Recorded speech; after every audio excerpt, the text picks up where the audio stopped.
I'm scared in Morocco. I make the choice to stay with Conrad and keep my vows. My parents are in Tangier, and somehow their telegram finds me in Morocco. They want to see me. When I tell Conrad I want to see them, I'm told that if I go to see my mother, I shouldn't come back. Then they tell me, if you're staying on, you cannot remain a Jew. You cannot witness these sacred practices without converting to Islam. Maybe somebody else would have said, fuck you, and gotten on the train and gone to their mother.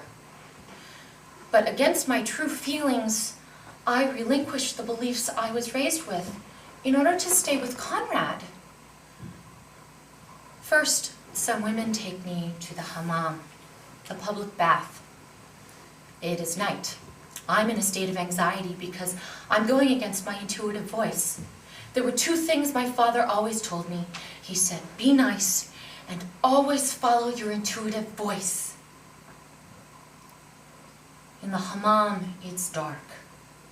It's steamy, so steamy, and filled with these huge, empty, echoey rooms that are littered with bodies and buckets of water.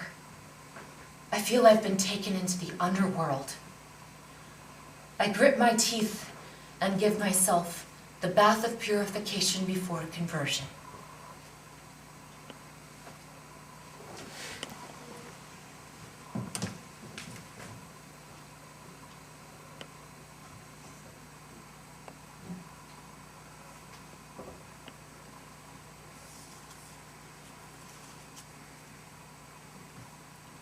The heat of the bowel's breath makes the steam breathe, makes the breath steam.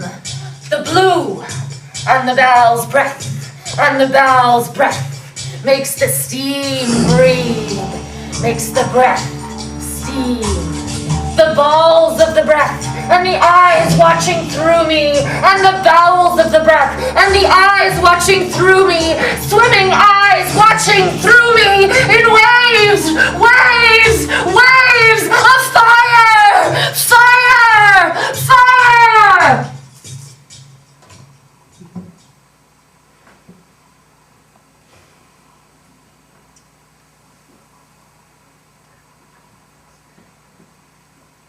I go back to the place where the men are and into a room. After the bath, the conversion process is quite simple.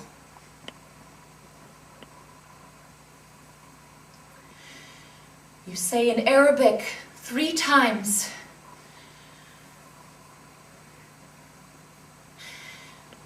Ashhadu an la ilaha illallah wa ashhadu anna Muhammadan Rasulallah sallallahu alayhi wa sallam. I bear witness that there is no God but Allah, that Muhammad is his messenger. May peace and blessings be upon him. I say it in front of these men, and that's it. I'm proclaimed a Muslim. Ian Dallas says, you have a clean slate. Your life begins at this moment. And then we all sit down and have a cup of mint tea.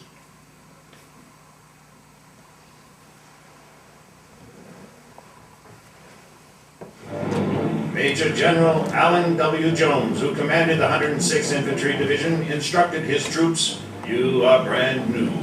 You have no past history to live up to. You have no past sins to live down. Tonight, the 106th has a past history to live up to, but it has no sins to live down.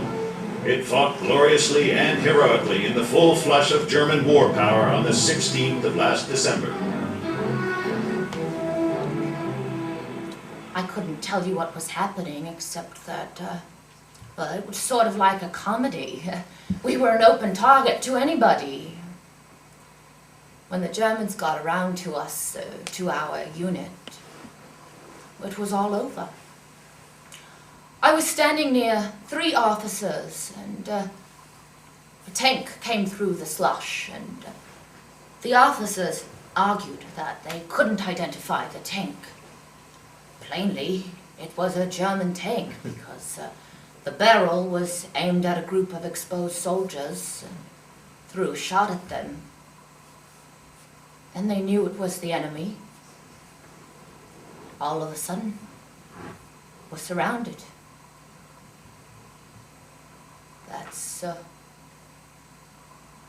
That's real. We misfits had spent some time learning to identify the enemy. The officers had that same education, but they couldn't recognize a Nazi tank.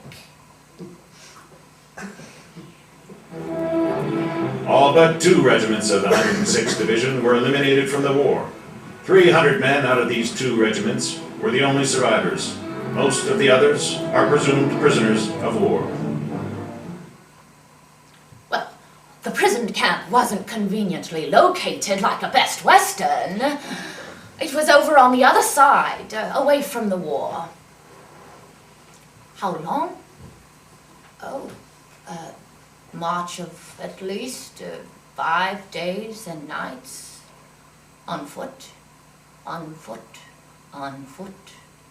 And without food, very little, much less than. We were starving. There was no food day after day.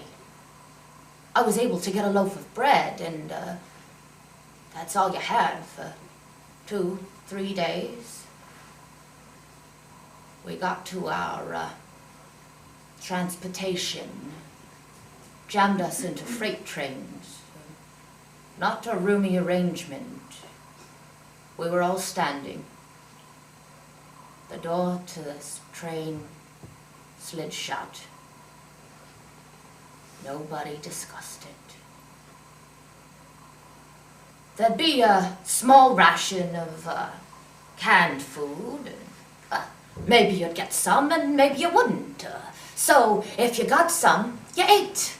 And if you didn't, well, you hope to get some the next time a can was opened.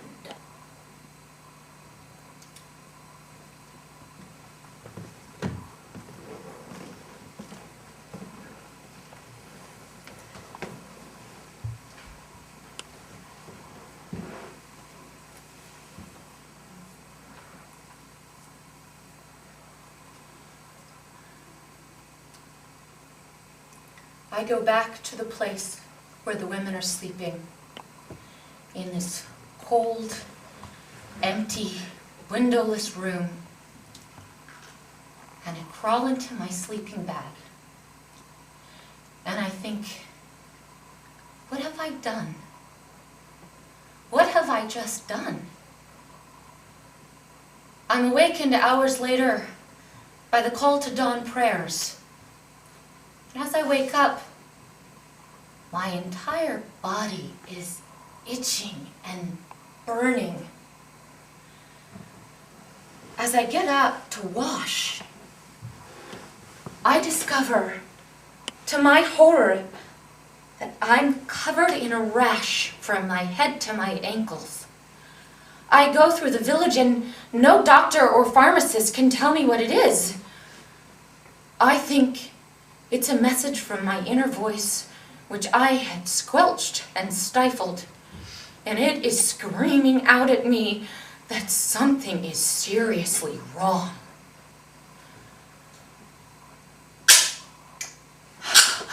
What are these walls that whisper in my head? My body breaks open. My body cracks apart. Every moment, some wild human animal is shaking in some hallway naked, in some street at night lonely, hearing wild voices in our ears to burst out of our fear. What are these walls that whisper in my head?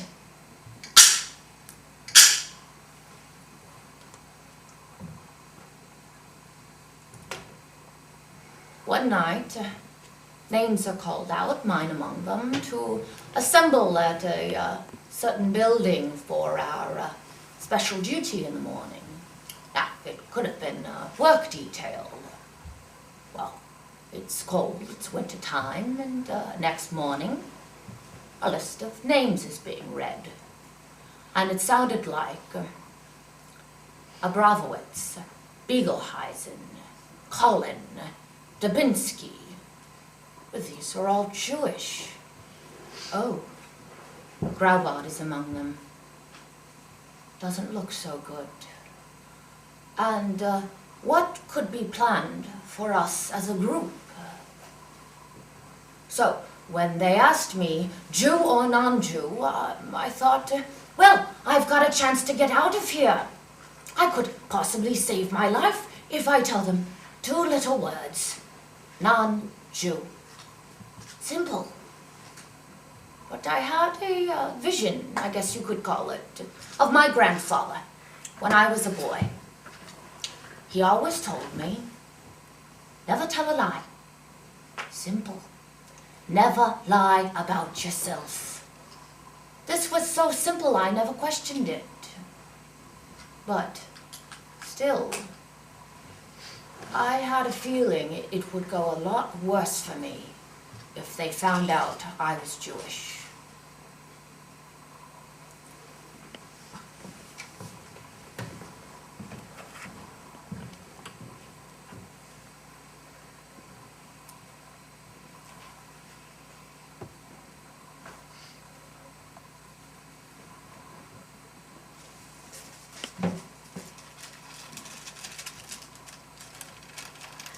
May 18th, 1979. Dear Daddy, I'm just writing to say goodbye. I'm going to be traveling with the children, and I won't be corresponding anymore. I don't want to ask you for financial aid anymore, as I can't give you anything in return. I reject your values and the whole Zionist Israeli acts and attitudes. I do not want to pretend I'm someone I'm not. My name is no longer Susie. It's Zahara. I hope someday you can understand what it is we're really doing beyond the day-to-day ups and downs. I've never been able to convey it very well to you what Islam truly is and how tremendous a person my husband is.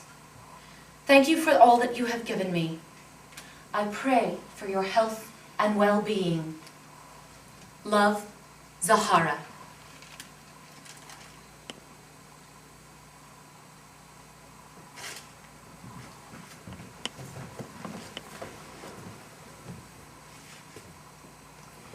When we first arrived at Stalag 4B, we ran into bureaucracy, note-keeping, lines of PWs, I among them, going past note-takers.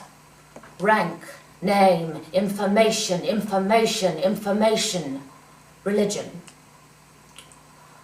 The Nazi soldier demands rank, private first class, first name, William, middle, none, so they entered no name. Last name, Graubart. Religion. Religion!